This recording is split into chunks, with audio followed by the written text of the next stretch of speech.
사소한 줄 알았는데 사실 내 피부를 야금야금 갉아먹고 있던 습관들이죠. 나는 밖에 잘 안 나가고 집순이니까 괜찮겠지 생각하시겠지만 자는 동안 기미가 쑥쑥 자라게 되는 거죠. 블루라이트는 의외로 모르시는 피부의 치명적인 습관이기 때문에 밤에는 제발 스마트폰을 내려놓으셔야 합니다. 여러분도 혹시 관리라는 이름으로 내 피부를 학대하고 있지는 않은지 돌아보시길 바랍니다.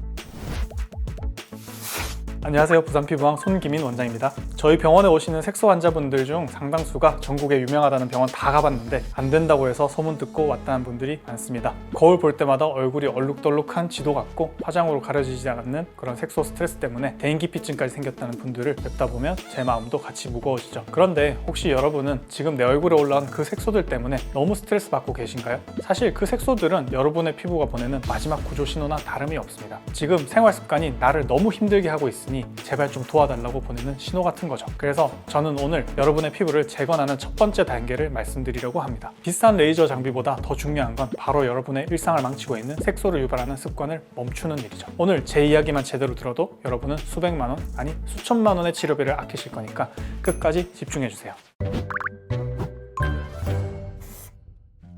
물이 담긴 유리컵 속에 검정 잉크를 한 방울 떨어뜨리면 어떻게 되나요? 퍼지는 건 순식간인데 다시 맑은 물로 되돌리려면 정말 엄청난 양의 물을 부어야 하잖아요. 피부도 마찬가지입니다. 색소가 올라오는 건 한순간이지만 그걸 지우는 건 피부과 의사의 피나는 노력과 환자의 눈물겨운 인내심이 필요로 하게 됩니다. 제가 아무리 좋은 장비와 아무리 좋은 기술로 잉크 입자를 쪼개고 파괴해도 여러분이 집으로 돌아가서 안 좋은 습관을 반복해서 재발하고 새로 생긴다면 그 치료가 무슨 의미가 있을까요? 이건 치료가 아니라 밑 빠진 독에 물 붓기나 마찬가지입니다. 게다가 우리 몸의 멜라닌 공장은 여러분이 생각하는 것보다 훨씬 예민하고 집요하고 복잡하게 작용합니다. 그럼 도대체 어떤 습관이 우리 얼굴에 색소 폭탄을 만드는지 하나씩 짚어드리겠습니다.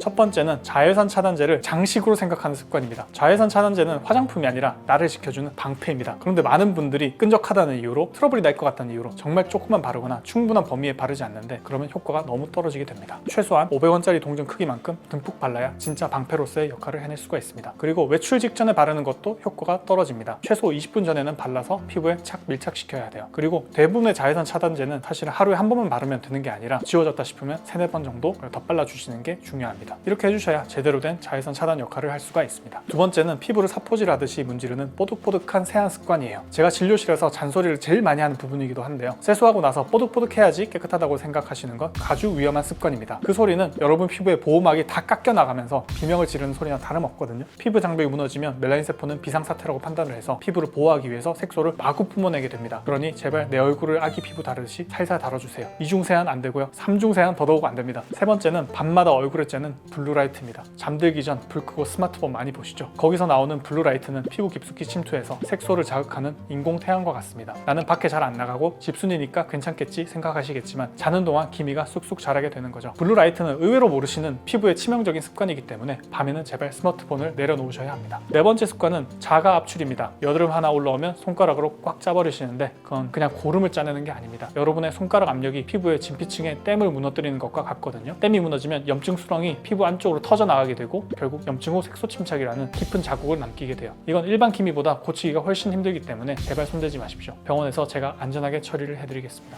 다섯 번째는 밤샘으로 피부 청소부를 파업시키는 습관입니다. 우리 피부에는 밤마다 색소 찌꺼기를 먹어치우는 오토파지라는 청소 시스템이 있는데 얘네들은 여러분이 깊이 잠들었을 때만 출근합니다. 특히 밤 10시부터 새벽 2시 사이가 피크인데 이 시간을 잠을 안 자면 청소부들을 파업시키는 셈이죠. 청소부가 안 나오니까 색소 찌꺼기가 피부에 눌러붙어서 색소 침착이 발생하게 되는 것이죠.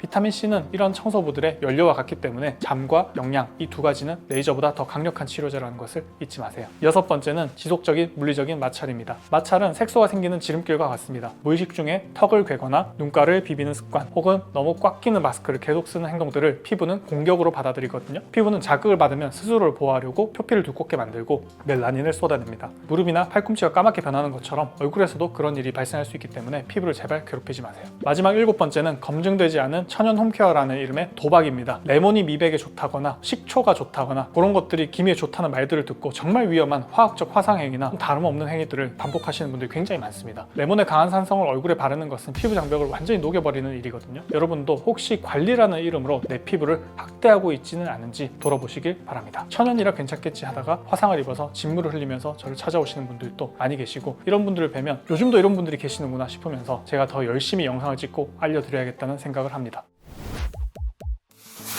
실험은 연구소에서 하는 것이지 여러분 얼굴에 하는 게 아닙니다. 기초적인 보습과 자외선 차단 이 두 가지만 제대로 해도 여러분 피부는 충분히 살아날 수 있습니다. 오늘 제가 말씀드린 7가지 습관을 다시 보니 어떠신가요? 사소한 줄 알았는데 사실 내 피부를 야금야금 갉아먹고 있던 습관들이죠. 지금 얼굴에 색소가 가득하다고 해서 절대 좌절하지 마세요. 그건 여러분의 잘못이 아니라 단지 방법을 몰랐을 뿐이고 지금부터 고쳐나가면 충분합니다. 치료는 병원에서 제가 책임질 테니까 여러분은 오늘부터 제가 알려드린 생활습관을 점검해 보시길 바랍니다. 이 영상이 여러분의 피부 인생에서 가장 밝은 터닝포인트가 되길 바라고 궁금한 점 있으시면 댓글 남겨주세요. 지금까지 여러분의 잃어버린 피부 자신감을 찾아드리는 부산 서면 리제 피부과 훈기민 원장이었습니다. 감사합니다.